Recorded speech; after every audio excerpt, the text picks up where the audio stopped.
You know, I love music, and I get a lot of enjoyment out of music. And I get a lot of enjoyment out of the stuff that reproduces music. But maybe you feel there's something missing in your enjoyment of music. Something that's keeping you from enjoying music as much as you might. As much as you think you should, as much as you think you can. What's the thing? What's the weak link?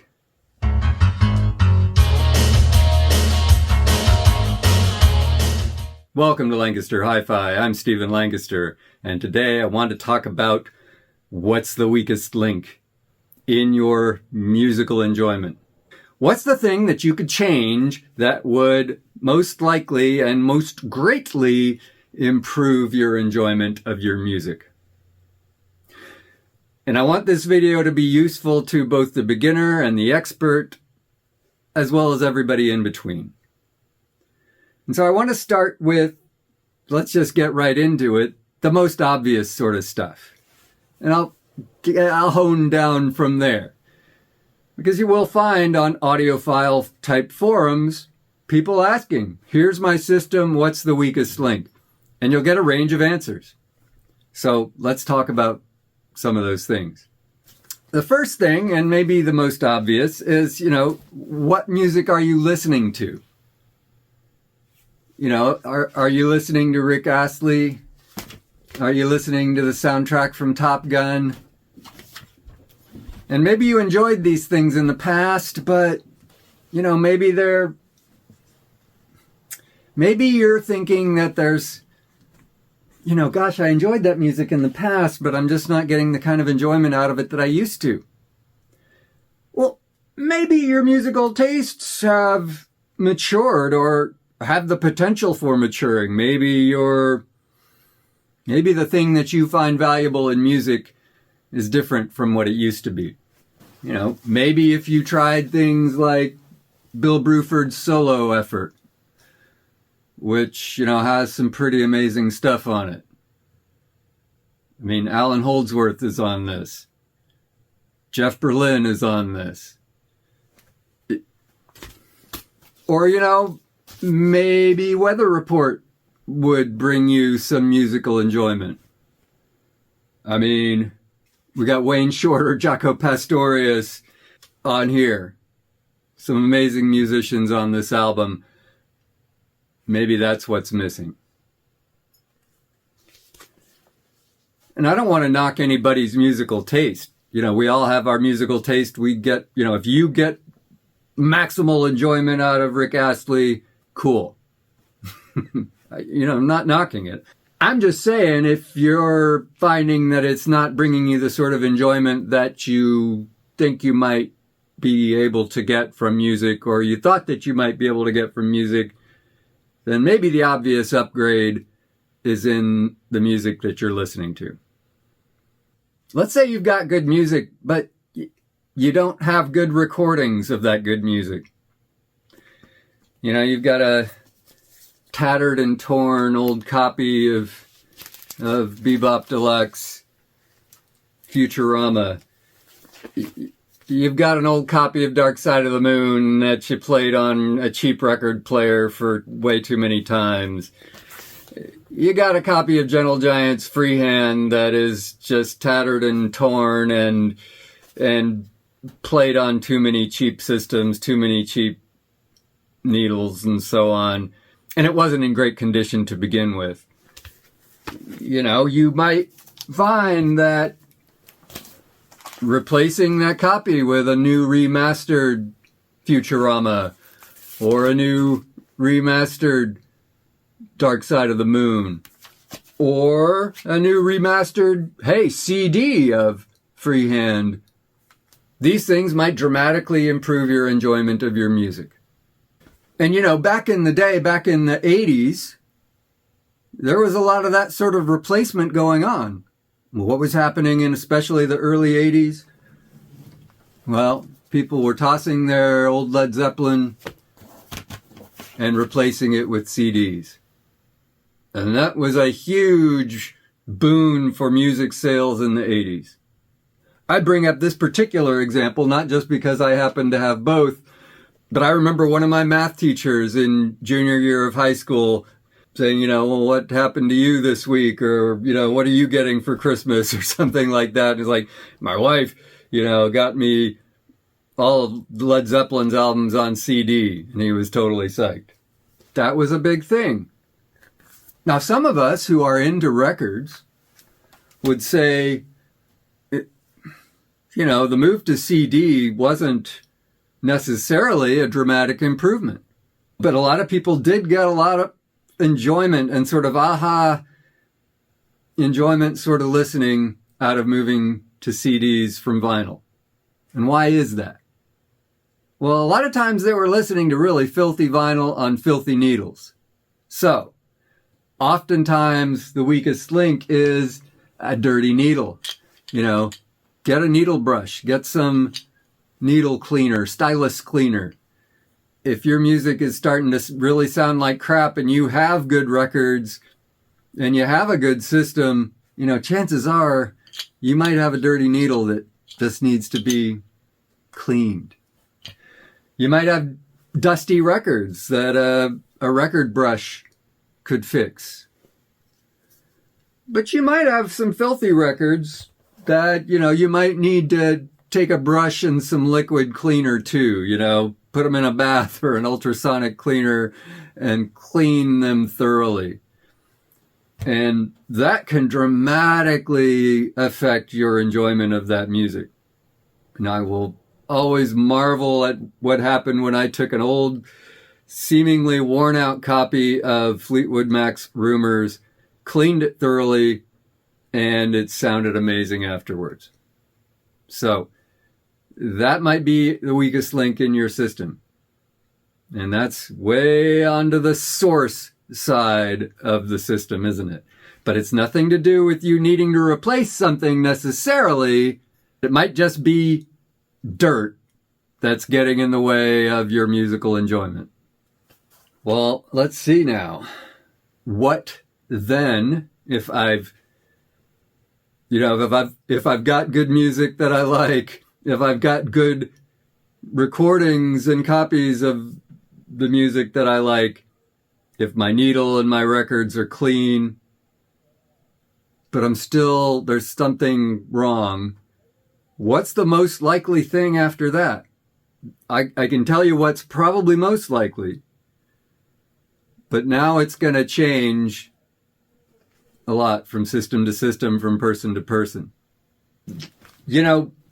Sound systems are a little more complicated than some other things that we enjoy. I mean, if you don't like Lafroig, you could try McAllen. If you don't like Scotch, try something else. That's simple. But, sound systems employ a lot more pieces. So, what's the most common weak link?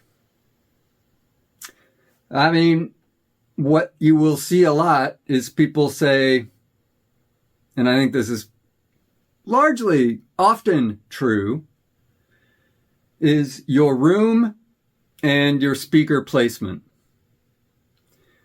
If you're not getting the sort of enjoyment out of your system that you think you should, or maybe it's not sounding as good as you remember it, well, did something change in your room? Did your wife pile a bunch of stuff in front of your speakers? Did somebody move your speakers? Are you sitting in a different place? These are the obvious things that you should look at if you think there might be something wrong with your system, something that needs fixing. What is your speaker placement? What are the things in your room that might be affecting the sound? But, there are just physical limitations to our space that we can't get around. And so typically the thing that you can change that's going to have a big effect after speaker placement and the room treatment and so on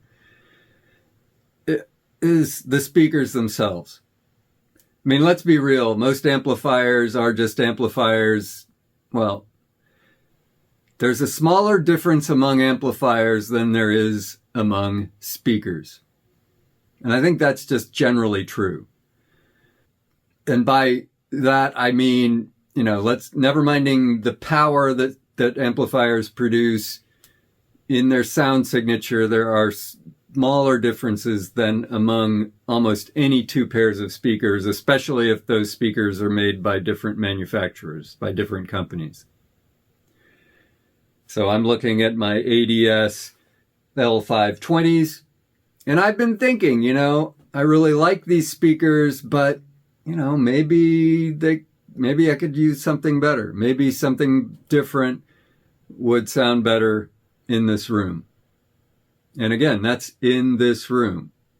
Upstairs, I changed out the Genesis 2 speakers that I had up there for Dahlquist DQ10s.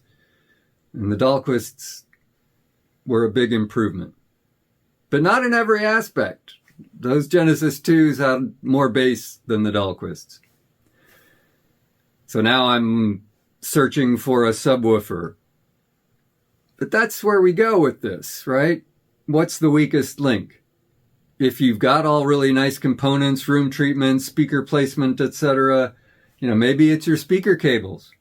Maybe you should go from zip cord to fancier zip cord, go from 16 gauge to 14 gauge, or 14 gauge to 12 gauge, or something better, like World's Best Cables, with really nice connectors on the ends. Or something fancier than that. If your system is really nice, maybe you should go with some Cardus cables. Or what have you. Right now in this room, I'm using the 12 gauge regular kind of speaker wire. Well, premium OFC copper speaker wire. But it's not twisted. Okay.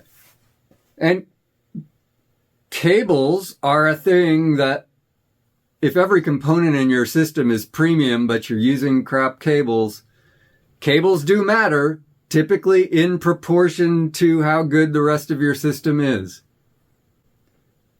If you're using really thin crap cables in an otherwise nice system, then changing cables is probably going to improve things significantly. And I've done that in this system. I've changed out the old cables for new, nice cables made from Mogami mic cable and Viborg connectors, solid copper, rhodium plated, all that fancy stuff. And I think it made a pretty significant difference in here. Now, as you upgrade, there are going to be different things that are going to lag behind in that upgrading. And right now, I'm looking at the preamp. But I'm also kind of suspecting that Dynaco ST70, I don't know, it's got some issues. But I might just be better off with a cheap solid state amplifier in here. My love for tubes and all the imaging that they seem to provide aside, I've been noticing a weird sort of noise in my speakers, and I kept thinking, is it my soldering iron thingy? Is it my solder remover? Is it my scope meter? And just today I noticed, no, it's coming from the speakers. It's the ST70.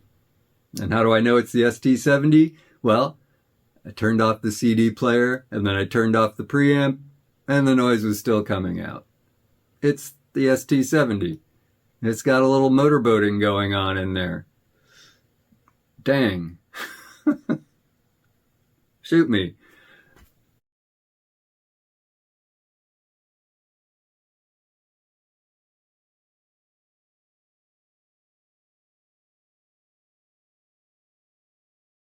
But that's not my endpoint amplifier in this room.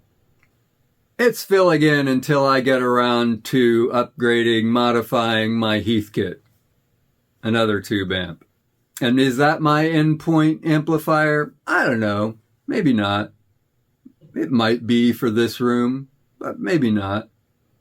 Some people will concentrate on the speaker and room end of things as your weakest link, most likely. Other people will focus on the source end of things. And the truth is, it can be those, it can be anything in between. But those are reasonably likely places to start. Again, because there's not a huge difference typically among amplifiers unless there's something wrong with your amplifier. Or it's just antiquated technology like my tube amps. I'd say among the stuff that you want to focus on in your system first,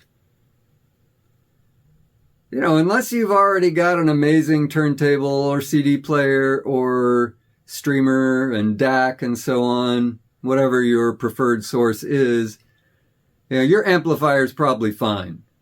That's probably not your weakest link unless you've addressed everything else.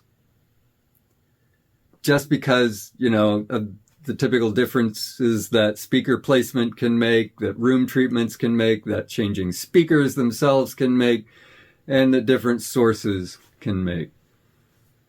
So, I've upgraded the stylus and cartridge on my turntable, and that has made a big difference. I've upgraded the phono preamp, and that's made a big difference. When I changed CD players, did it make a big difference? Not as much. And that's where I think, the craze of people, replacing their vinyl with CDs in the 80s and afterwards.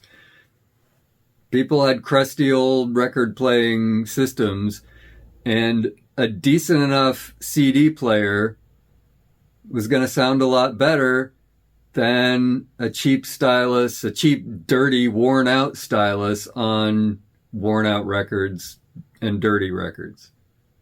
It's just easier for a CD to sound good. You don't need to be as persnickety about the different links in the chain with CDs. But that said, there is a difference among DACs and CD player and CD transports and so on. Those things can matter, but those things are typically only going to matter after other things have been dealt with. So right now in my system, I'm looking at that Stereo 70, but I'm also looking at that preamp. Now, is it because I suspect that the preamp is having a large effect on the sound of the music? I don't know. It's just that I like the rest of the things. Maybe I should try different speaker cables. Maybe that'll make a big difference. Probably not a big difference, though. But it might make some. It might make a noticeable difference.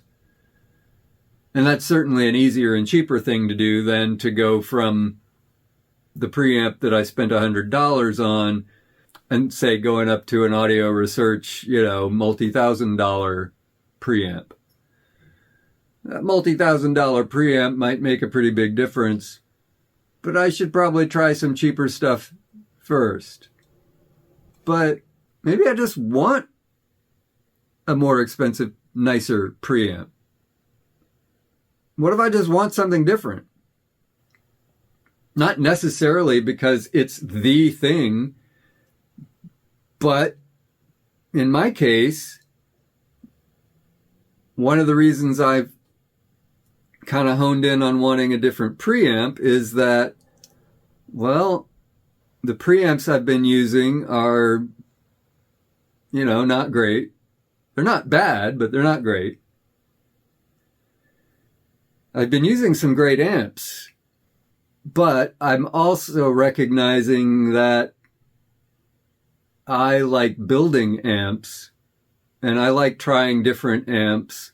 And that's an easy thing for me to sort of change in and out to change the sound that I'm getting. But what I would like is a really solid, state-of-the-art, fine-sounding preamp to anchor that amplifier.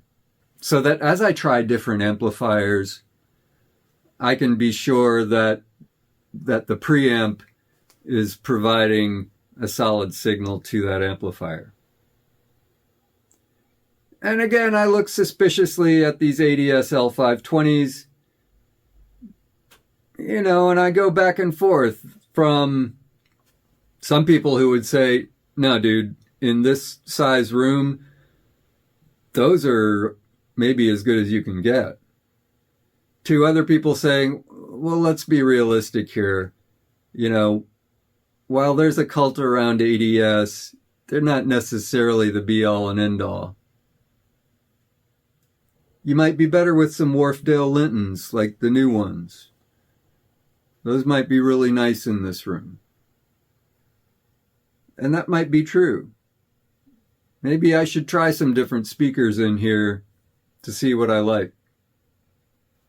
And I have tried some different speakers in this room, but not all that many. Not all that many different ones. So I might try some different ones. But part of my issue is this room's pretty small. My shelves that I've put in over my bench are essentially fit to where the speaker fits back there. So I can't put in a bigger speaker.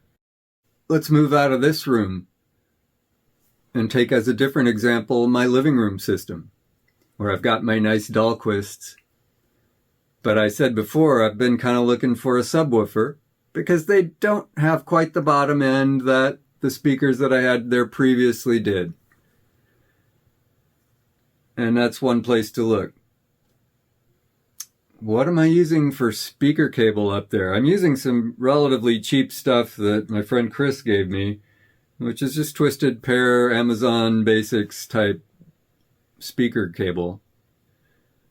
And if I had the connectors on the amplifier or receiver in that system that could take these cables, then I would have been trying these cables already to see if that made a difference. So I could try different speaker cables, but the thing that I'm focusing on there, in addition to the subwoofer, is the amplifier, actually. Not because the Sansui 881 that I have in there now sounds bad.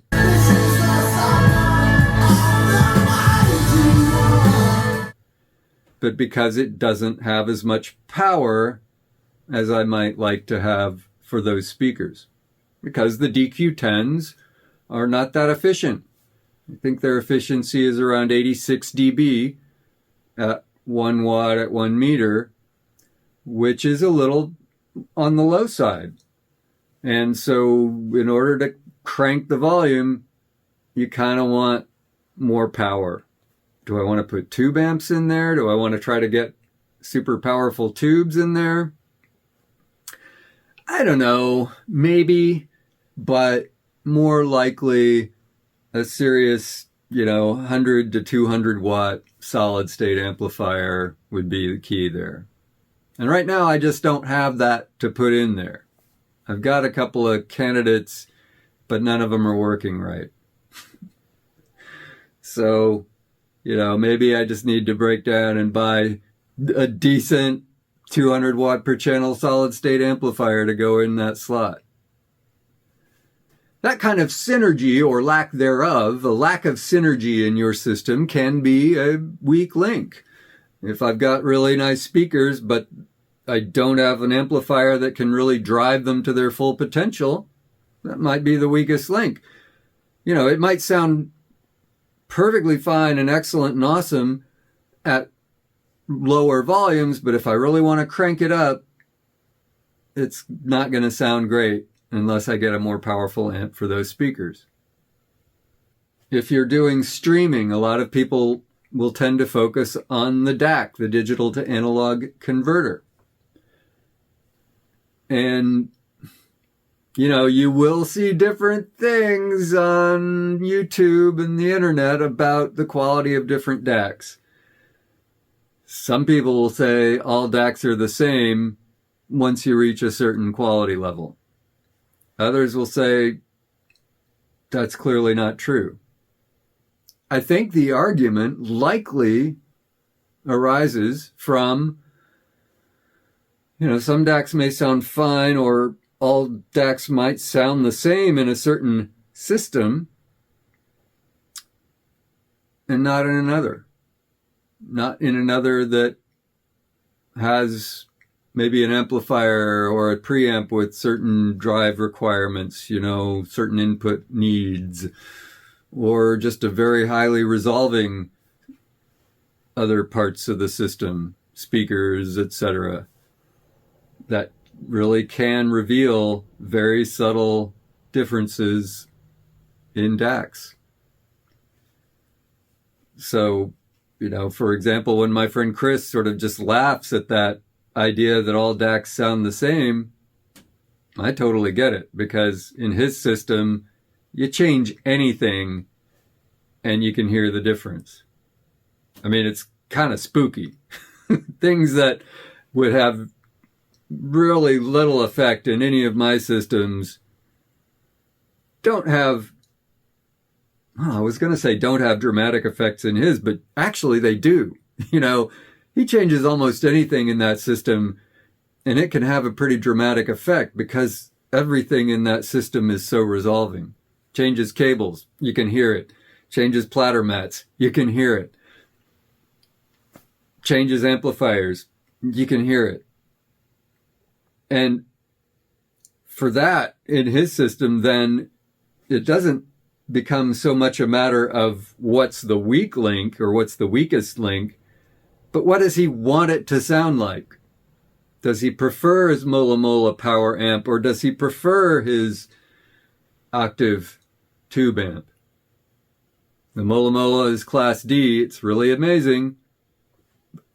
I prefer the sound of the octave, and he seems to prefer it as well. Most of the time. I think there are some things for which he prefers the Mola Mola. In his system, it's really a matter of taste as to what you might think of as the weak link in it. In my systems, that's not obviously true. It's that CD player's not the most awesome. I like it, but it's not the most awesome. The Stereo 70 could be better. The preamp definitely could be better. That's where I'm kind of focusing my attention in this system. But I'm not sure I expect putting a different preamp in there to make a huge difference. I just expect it to provide a really high baseline of quality as I try different amplifiers. Let me go to a third example in my own house. I've got a bedroom system. It doesn't sound great. I like the speakers. I don't think that's the problem. I like the tube amp that I sort of rebuilt and modified. I don't think that's the problem. I think the CD player is fine. It's not my best CD player, but it's good, and I've modded it, to make it better. I could put in different cables, but I don't think that's the problem. I think the actual problem is pretty obvious and staring me in the face. It's the speaker placement. Got the speakers both sitting on my dresser, kind of next to each other, not very far apart at all. There used to be a grand tower alone on the stereo imaging just kind of sucks with that configuration, but I got nowhere else to put the dang speakers, because I'm not the only one who uses that room. And it's kind of cluttered, is a nice way of putting it. I literally don't have anywhere else to put the speakers, so I'm kind of stuck with that. And it really kind of ruins the sound of the system. It really does. I mean, it doesn't sound awful, but it doesn't sound like, oh wow, like it should. Because with those components, it really should sound really good. And it just doesn't sound that great because the speakers are too damn close to each other. So speaker placement in that system is the weak link. Sometimes this stuff is hard. Sometimes it's not so hard. Going from Rick Astley to Weather Report, That's not that hard. Going from dirty records to clean records, that's not that hard. But the rest of the stuff can get a little tricky.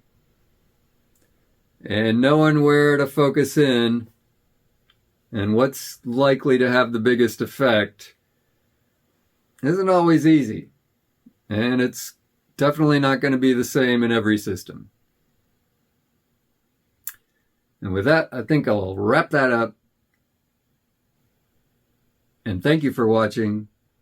Encourage you to watch more. Encourage you to do the things that will encourage the algorithm to spread this video and my channel around the YouTubes. Like the video, subscribe to the channel, leave a comment, share the video. But mostly, I hope you tune in again. And if you do, I will talk to you later. Cheers.